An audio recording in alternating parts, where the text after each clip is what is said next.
Hello, hi. എല്ലാ സൗഹൃദങ്ങൾക്കും സ്നേഹം. നാം ഏറെ സ്നേഹിക്കുകയും ബഹുമാനിക്കുകയും ഒക്കെ ചെയ്യുന്ന ഒരു വ്യക്തി സന്ദർശിക്കാനായി അവരുടെ വീട്ടിലെത്തുമ്പോൾ നമ്മുടെ കയ്യിലിരുന്ന കാശ് കൊടുത്ത് എന്തെങ്കിലും ഒരു സ്നേഹ സമ്മാനം നാം അവർക്കായി വാങ്ങിക്കൊണ്ട് പോകാറുണ്ട്.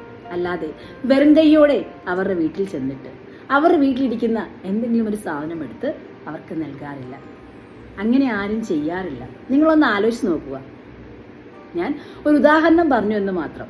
നമ്മൾ എല്ലാവരും നമ്മുടെ വിശ്വാസങ്ങൾക്കനുസരിച്ചുള്ള നാം ഏറെ സ്നേഹിക്കുകയും ബഹുമാനിക്കുകയും അതേപോലെ തന്നെ വിശ്വസിക്കുകയും ചെയ്യുന്ന ദേവാലയങ്ങളിൽ പോകാറുണ്ട്. അവിടെ ചെല്ലുമ്പോൾ നമുക്ക് പ്രിയപ്പെട്ട ദൈവത്തിന് നാം നേർച്ചകൾ അർപ്പിക്കാറുണ്ട്.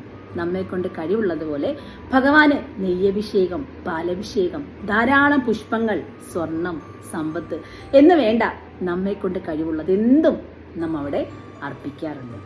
പക്ഷേ നിങ്ങൾ നൽകുന്നതെല്ലാം നിങ്ങൾ തന്നെ ഉണ്ടാക്കിയെടുത്തതാണോ? ഭഗവാന് നിങ്ങൾ അർപ്പിക്കുന്നത് അത് എന്ത് തന്നെ ആയാലും അത് ഈ പ്രപഞ്ചത്തിന്റെ ഭാഗമല്ലേ? അത് നിങ്ങൾക്ക് ഇവിടുന്ന് ഈ ഭഗവാന്റെ കൃപ കൊണ്ട് നൽകപ്പെട്ടതല്ലേ? ഇതെന്തെങ്കിലും നിങ്ങൾ ഉണ്ടാക്കിയതാണോ? അതാണോ ഇവിടെ സമർപ്പിക്കേണ്ടത്? നമ്മുടെ കയ്യിലുള്ളത്, നമ്മുടെ സ്വന്തമായിട്ടുള്ളത്, അതല്ലേ ഭഗവാന് നൽകേണ്ടത്? എന്താണ് നിങ്ങളുടെ കയ്യിലുള്ളത്? ഒന്ന് ചിന്തിച്ചു നോക്കുക. നമ്മുടെ മനസ്സിലേക്ക് അല്ലെങ്കിൽ ഹൃദയത്തിലേക്ക് ഒന്ന് നോക്കിയാൽ മനസ്സിലാകും എന്താണ് ഭഗവാന് നാം സമർപ്പിക്കേണ്ടത്. നിങ്ങളുടെ ഹൃദയത്തിന്റെ ജാലകം വിശാലമായി തുറന്നു നോക്കുക. നമുക്ക് കാണാൻ സാധിക്കും ചിലയിടത്തുനിന്ന് വല്ലാതെ ദുർഗന്ധം വമിക്കുന്ന വെറുപ്പ്, വിദ്വേഷം എന്ന് വേണ്ട ധാരാളം വികാരങ്ങൾ അവിടെ ഇങ്ങനെ കുന്നുകൂടി കിടപ്പുണ്ടായിരിക്കും. നിങ്ങളുടെ ഉള്ളിൽ ഭക്തിയും സ്നേഹവും നിറഞ്ഞെങ്കിലല്ലേ നിങ്ങൾക്ക് ഭഗവാൻ അത് സമർപ്പിക്കാൻ സാധിക്കൂ. നിങ്ങളുടെ ഉള്ളിൽ ഇതെല്ലാം കിടക്കുമ്പോൾ നിങ്ങൾ പുറമേ ഉള്ള ബാഹ്യമായിട്ടുള്ള അതും ഭഗവാന്റേതായിട്ടുള്ള സാധനങ്ങൾ ഭഗവാൻ സമർപ്പിച്ചാൽ എങ്ങനെയാണ് അത് നിങ്ങളുടെ നേർച്ചയായി മാറുന്നത്? നിങ്ങളുടെ ഉള്ളിലുള്ള, നിങ്ങൾ ജനിച്ചപ്പോൾ ഇല്ലായിരുന്ന, നിങ്ങളുടെ ജീവിത വഴിയിൽ നിങ്ങൾ നേടിയെടുത്ത, നിങ്ങൾ തന്നെ ഉണ്ടാക്കിയെടുത്ത ദേഷ്യം, വെറുപ്പ്, പക എന്ന് വേണ്ട നിങ്ങളുടെ ഉള്ളിലുള്ള എന്തൊക്കെയാണോ അതെല്ലാം ഭഗവാൻ അങ്ങ് നൽകുക.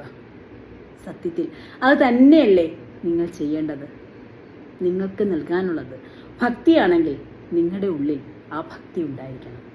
ഇല്ലാത്ത ഭക്തിയും സ്നേഹവും നിങ്ങൾ എങ്ങനെ ഭഗവാൻ സമർപ്പിക്കും? ഓരോ തവണയും നിങ്ങൾ ആ ഭഗവത് സന്നിധിയിലേക്ക് പോകുമ്പോൾ നെയ്യഭിഷേകവും പാലഭിഷേകവും ഒന്നുമല്ല പ്രാധാന്യം, മറിച്ച് നിങ്ങളുടെ മനസ്സിലുള്ള ഈ വികാരങ്ങൾ, ഈ വേണ്ടാത്തവ, നിങ്ങളായിട്ടുണ്ടാക്കിയെടുത്തവ അതെല്ലാം അവിടെ അങ്ങ് സമർപ്പിച്ചേക്കുക.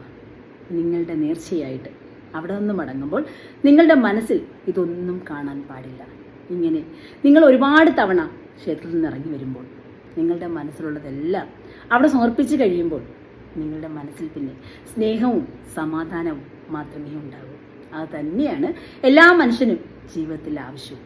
നാം എന്ത് നേടി, ഏത് നേടി എന്നുള്ളതല്ല പ്രാധാന്യം, മറിച്ച് എത്ര സമാധാനത്തോടെ നമുക്കൊന്ന് ഉറങ്ങാൻ സാധിച്ചു, നമുക്ക് ജീവിക്കാൻ സാധിച്ചു എന്നുള്ളത് തന്നെയാണ് പ്രാധാന്യം. എല്ലാവർക്കും സ്നേഹം.